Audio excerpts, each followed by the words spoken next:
centralizar a questão no corpo e no sentir, né? Então, esses dois termos, o corpo e o sentir, para mim, vão ser referências para tudo que eu vou dizer, né?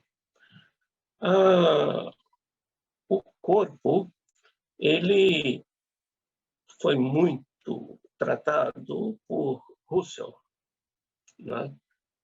E as análises de Russell são muito finas e ajudou muito, principalmente Merleau-Ponty. O Ricoeur, no primeiro livro dele, primeira grande obra dele, os 3 volumes, Voluntário, Involuntário, Finitude e Culpabilidade, tem muita influência dessa questão do corpo, mas depois ele entrou na questão da hermenêutica, então a questão do corpo já não aparece tanto. Mas a primeira obra é muito importante. Entretanto, a visão, principalmente de Merleau-Ponty e Ricoeur, elas representam um certo desvio em relação à fenomenologia russerliana. Por quê?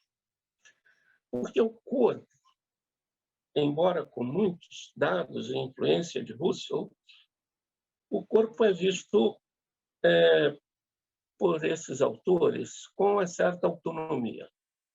Eu vou dizer assim, uma certa autonomia, uma autonomia relativa, né? E o corpo ele se torna, então, mesmo que relativamente, matriz, guia, como diz Nietzsche, né? E que Merleau-Ponty, de certa maneira, retoma. Então, se o corpo ele toma esse lugar, de certa maneira, ele passa a anteceder a própria consciência na relação com o sentido. Isso modifica bastante a relação desses autores com a fenomenologia transcendental. Não tanto com a fenomenologia idética, mas com a fenomenologia transcendental de Russell, que trata a questão do corpo com certa autonomia, mas, no final, acaba sendo a consciência e, de certa maneira, o que está por trás de toda a corporeidade, a consciência transcendental, o eu transcendental. Como nem Ricoeur e nem Merleau-Ponty estão de acordo com a questão da consciência transcendental, eles acabam dando ao corpo uma certa primazia na questão do sentido. Isso quer dizer que entra em questionamento algumas afirmações de Russell, principalmente com respeito a esse corpo que, de certa maneira, tem pelo menos uma grande parte que é visto como autonomia própria do corpo e que não cai dentro, digamos assim, da consciência.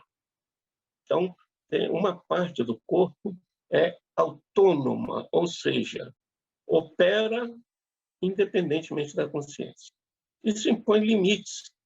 A fenomenologia impõe limites à fenomenologia transcendental e passa a ser mais importante para esses autores da fenomenologia eidética. Bom, dito isso, eu quero enfatizar, então, que o corpo, agora, ele passa a ter uma relação com o sentido e não passa pela consciência. Há determinadas relações de sentido do corpo que antecedem a consciência, né? Então, essa questão do corpo, ele tem, segundo Merleau-Ponty, no sentir a sua questão fundamental de relacionamento com o sentido. Então, o sentir, sentido, é um pleonasmo que reforça o fato de que sentir tem a ver com duas coisas para Merleau-Ponty: movimento e sentido. Bom, então o corpo ele passa a ser um elemento fundamental para compreender as relações que nós vamos fazer entre corpo e mundo da vida, corpo e virtualidade. Não.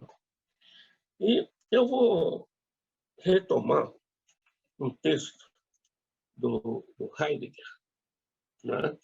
Muito curto, né? Para a gente poder ter tempo para analisar, então não pode ser longo.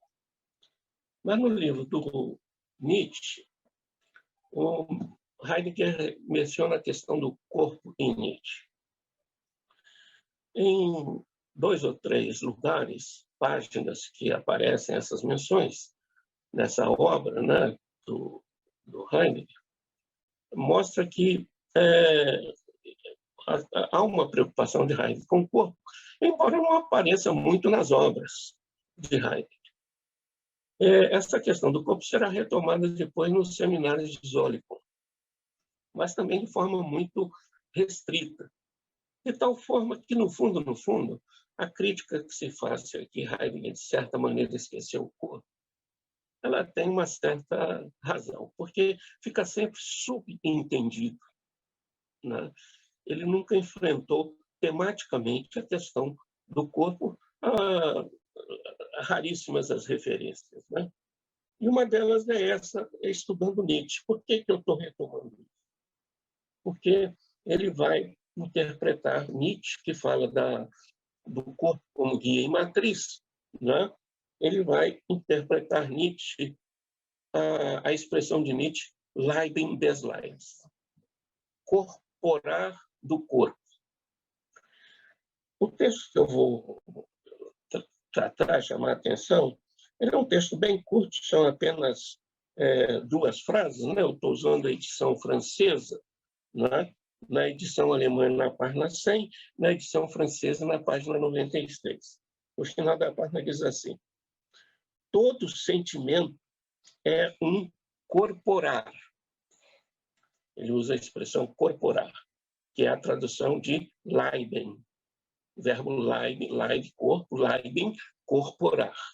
Que não existe em francês, mas é um neologismo que os tradutores usam frequentemente para traduzir esse aspecto do Nietzsche e o aspecto da tradução heideggeriana de Nietzsche. Então, todo movimento é um corporar sintonizado de um certo modo. Então, o corporar, ele mantém uma sintonia, é um sintonizar de um sentimento com alguma coisa, em referência a algo. Sintonizar é uma palavra muito importante em Heidegger, porque tem a ver com a palavra Stimmung, que é disposição sentimental, afetiva, de sentimento. Mas essa disposição do sentimento, né, é Stimmung, né, tem a ver com sintonia, porque a palavra alemã Stimmung tem a ver com a palavra Stimm, do alemão, que quer dizer justamente a sintonia, a afinação do som. Então, a palavra sentimento, melhor, a disposição afetiva que modela a vida, segundo Heidegger, essa disposição afetiva tem a ver com sintonia. Então, essa palavra vai ser importante, as 2 palavras, o corporar, o Leiden, e a sintonia dos sentimentos, ou a sintonia das disposições afetivas, né? São 2 questões importantes. Então, terminando a citação, ele diz o seguinte: sintonizando de um certo modo, um sentir que corpora de certo modo. Então, ele repete, um sentir que corpora de certo modo. Então, corporar é sempre um corporar que tem um recorte próprio, isto é, de um certo modo. Por quê? Porque depende da sintonia, né? Então, essa questão do corpo que corpora é uma questão absolutamente central, no meu entender, porque mostra o seguinte, né? O ser humano, ele tem ponto de partida no corpo, né? Aí ele difere já, esse ponto de partida no corpo é diferente do ponto de partida no Dasein ou na consciência, né? O ponto de partida no corpo. O corpo é entendido como uma subjetividade em movimento e em evolução. Então, o corpo ele não é só algo que está vinculado à consciência, ele tem uma certa autonomia e uma certa subjetividade que não é exatamente a mesma subjetividade da consciência. Bom, eu estou dizendo tudo isso para dizer que realmente o corpo ele é fundamental e tem que ser levado muito a sério quando se trata de questões da psicopatologia, da psicologia, ou questão do tratamento de transtornos, etc. O corpo é uma referência de sintonia. Como os sentimentos estão em sintonia com aquilo que é o próprio modo do corpo se relacionar com o sentido, né? Então, a sintonia, e geralmente no existencialismo é tratado somente como sintonia com os outros, sintonia com a sociedade, não é? Ou sintonia com o existir. Mas existe esse outro elemento de sintonia, que é a sintonia consigo mesmo. A sintonia consigo mesmo é uma sintonia que envolve o que o corpo faz e que o corpo, de certa maneira, mostra ou reage. A sintonia tem o retorno do corpo. Então, no tratamento, nas relações da psicologia com a questão fenomenológica existencial, o corpo entra agora num momento importantíssimo, né? Porque se trata de ver a sintonia que o sentir sentidos envolve todos os sentidos sensíveis, internos, externos, os sentimentos, o instinto, todas as formas de sentido. Esses sentidos têm a ver com o corpo. Então, o corpo ele tem um fundo de reação ao sentido. O corpo reage ao sentido, não é? Nessa questão, não é? Nós vamos dar ênfase também à questão seguinte, não é? Nós estamos vivendo uma época de pandemia e com uma ênfase muito forte na tecnologia da informação, principalmente questão da internet, etc. E como é que fica, então, o nosso relacionamento, a questão do corpo com o mundo da vida e com a questão da realidade virtual, né? Bom, na minha interpretação, né, já há algum tempo, algumas teorias têm uma tendência de desencarnar o ser humano. Ou têm a tendência de desincorporar, né? Que Com a situação da internet, para mim, se agrava.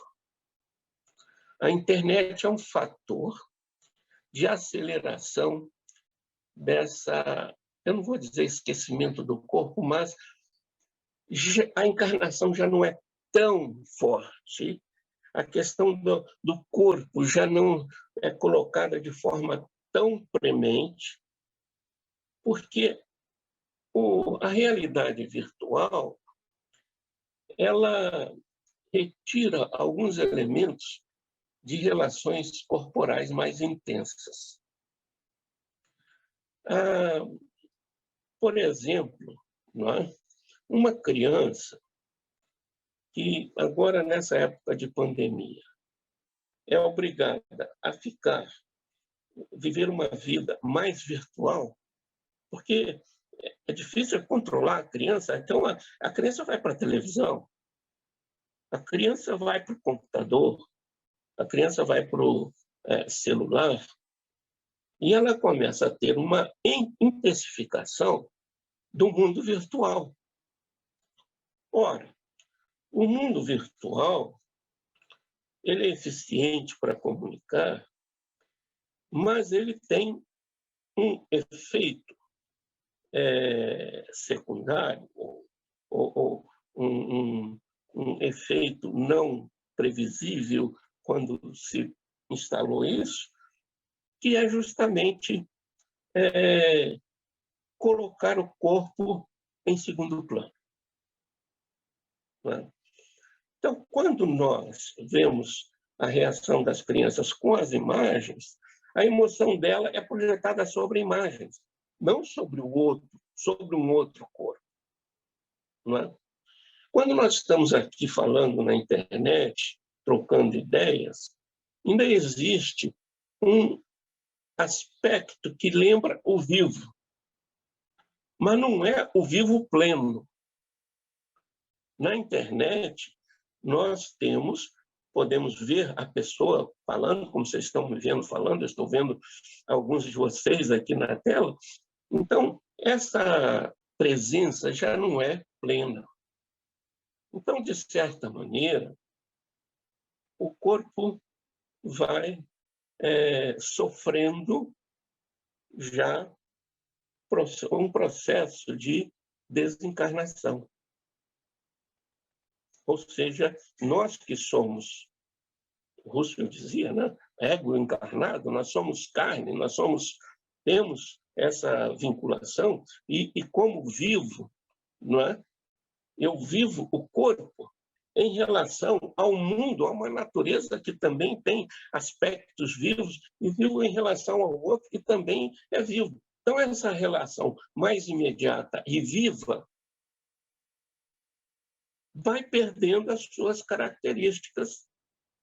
E qual o efeito disso? O efeito disso é que a criança passa a se relacionar muito bem com virtualidades e, às vezes, não tão bem com a vida concreta vivida em todos os seus aspectos. Então, nós, vivendo a pandemia, nós podemos prever que os relacionamentos estão, mesmo que intensificados em comunicação, estão sofrendo nessa perspectiva do vivo mais pleno. Né? O virtual não substitui a vida concreta. Né? Então, a questão que eu trago, então, é que o mundo da vida, onde nasce esse mundo virtual que nos rodeia, né? Ele tem, debaixo dele, o mundo do corpo. Então, não é uma expressão típica do Merleau-Ponty, mas eu acho que, no fundo, está implícito que a corporeidade vivida na sua determinação e na sua autonomia relativa, a corporeidade cria, não é? Entre aspas, um mundo. Então, não vamos falar só do mundo da vida, mas vamos falar também do mundo do corpo. E há necessidade de que o mundo da vida tenha boa sintonia com o mundo do corpo. As doenças, às vezes, surgem justamente por dificuldades de sintonia. Não é? A palavra sintonia, não é? Quer dizer o tônus que tem uma coisa em relação à outra. O tônus vital de uma coisa com a outra. Então, a sintonia, não é? Que nós temos no mundo da vida, ela implica também que nós tenhamos uma sintonia conosco mesmos, com o corpo. Então, o que isso quer dizer? Isso quer dizer que nós não somos unicentrados. Nós somos pluricentrados. Ou seja, nós não temos um centro de relacionamento com sentido único. O nosso centro de relacionamento com sentido tem a ver com aspectos do corpo e uma certa pluralidade no próprio corpo. Porque o corpo ele tem a questão do sentido sensível, que independe da fala, mas tem o sentido sensível que é dito, que é falado, que também afeta o corpo. Então, há, eu diria assim, necessidade de uma sintonia, quase que um diálogo de si consigo mesmo, para que possa haver a busca de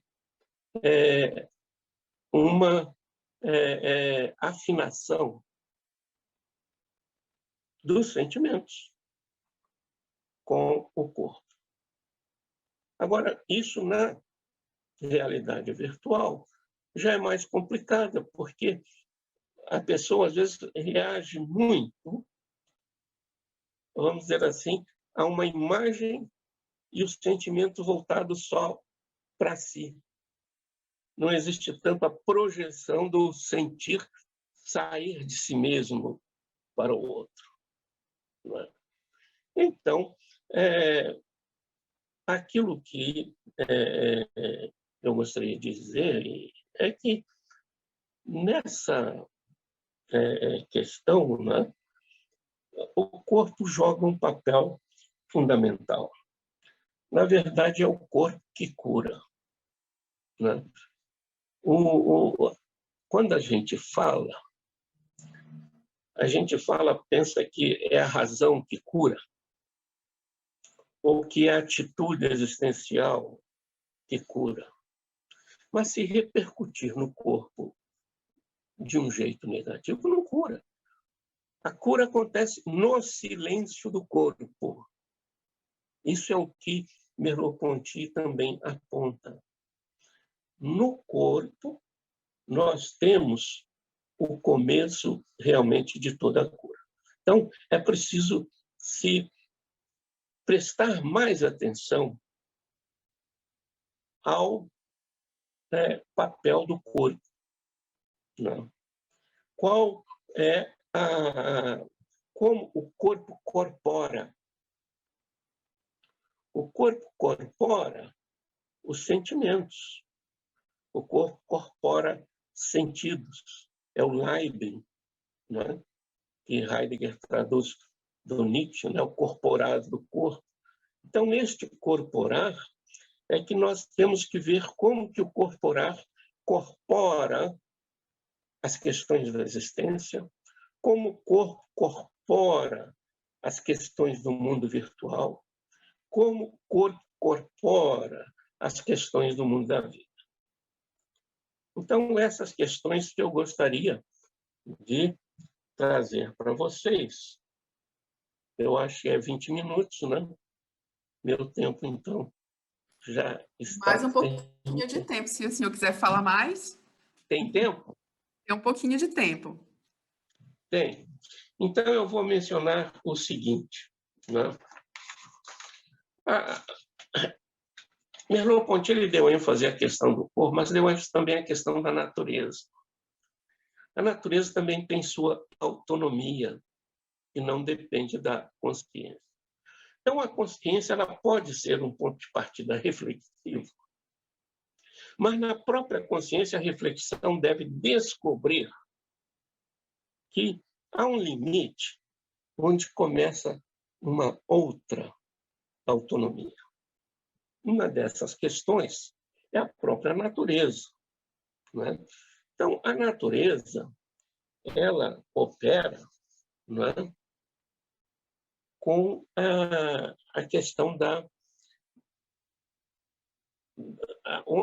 onde não há vida e também na emergência da vida. Então, a natureza ela tem também um papel importante, que não pode ser desconsiderado. Então, não se trata somente do mundo do corpo, do mundo da vida, há possibilidade de incluir aí também o mundo da natureza. Porque o mundo da natureza afeta muito o nosso corpo, né? Então, os psicólogos que antigamente tinham dificuldade de aceitar psicofármacos, né? Hoje eles aceitam com mais facilidade, e, na verdade, é o aspecto do mundo da natureza que afeta o mundo do corpo. Por que recusar um psicofármaco que vai permitir você trabalhar com uma pessoa que necessita de cuidado? Então, não há propriamente um conflito absoluto entre o mundo da natureza, o mundo do corpo e o mundo da vida. Na verdade, eles devem trabalhar de um integrado com o outro, um convivendo com o outro, no sentido de que todos trabalhem sintonia do sentido. Aí a expressão do Heidegger, né? E o sentido seja sintonizado existencialmente com todas essas dimensões, não é? Tem um outro aspecto que eu gostaria de mencionar, é aquilo que o Nietzsche, né, quando ele coloca que há que o corpo ele é guia e matriz, não é? O corpo é guia e matriz, ele reconhece no corpo não uma materialidade cega e bruta, mas uma materialidade que tem vida, que tem espírito, né? Que leva a altitudes. Né? Então, não é uma materialidade barata, né? Do materialismo mais barato. Não, é uma materialidade de grande potência para elevar-se com as artes, com a religião, inclusive com os outros aspectos da vida que cultivam valores, né? Então, essa questão do Nietzsche, né? Ela tem no sentir também, isso é claro também em Merleau-Ponty, uma forma primigênia do sentido aparecer na vida humana. O corpo, ele tem, não, às vezes, talvez de forma não tão aparente, mas o corpo ele tem a forma primigênia do sentido ser sentido. né? Isso, às vezes, escapa ao nosso controle, porque o corpo não fica totalmente sob o nosso controle. Há muita coisa do corpo que escapa ao controle, né? O corpo tem uma certa autonomia, e nessa autonomia ele tem uma relação de primigênia com sentido que vai permitir que outras relações de sentido sejam feitas. Então, a intencionalidade é muito ampla. Ela atinge a natureza e o corpo, né? Então, o sentido ele tem a ver com a corporeidade e, nessa dimensão, vamos dizer assim, primigênia com sentido. Voltando ao Nietzsche, né?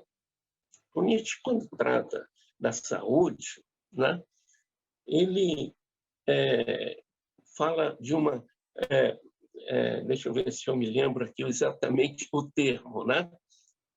Ele fala da saúde plena, a saúde total, a saúde que tem a visão do todo. Então, a saúde para Nietzsche não se faz através de um aspecto. A saúde para Nietzsche é uma saúde que envolve todos os aspectos da vida humana. Então, não é possível pensar a saúde somente a partir de uma ciência.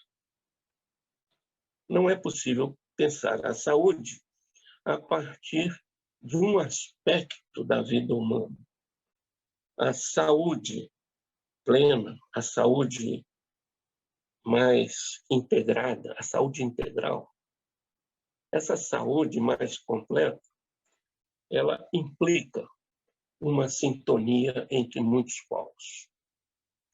E a falta dessa sintonia entre esses diferentes polos acaba trazendo prejuízo à saúde. Muitas vezes criando transtornos que dificultam a vida da pessoa junto com as outras pessoas. Então, pensando nessa saúde mais completa, mais plena, né, eu digo que o corpo ele tem que ser pensado nessa abrangência que o sentido tem e nessa abrangência que envolve o corpo, a natureza, o mundo da vida e agora, né, esse subproduto nosso, de nossa vida, que é o mundo virtual. Como sintonizar isso de tal maneira que uma coisa possa, de certa maneira, harmonizar-se com a outra? O que nós temos que fazer para harmonizar mais, sintonizar esse mundo virtual com a característica do corpo vivo, corpo que se move, corpo que sente, sintonizar uma coisa com a outra, não é? Então, isso para mim, que é a grande saúde, agora me lembrei o termo do Nietzsche, é a grande saúde, né? A grande saúde, né? A grande saúde envolve esses vários aspectos.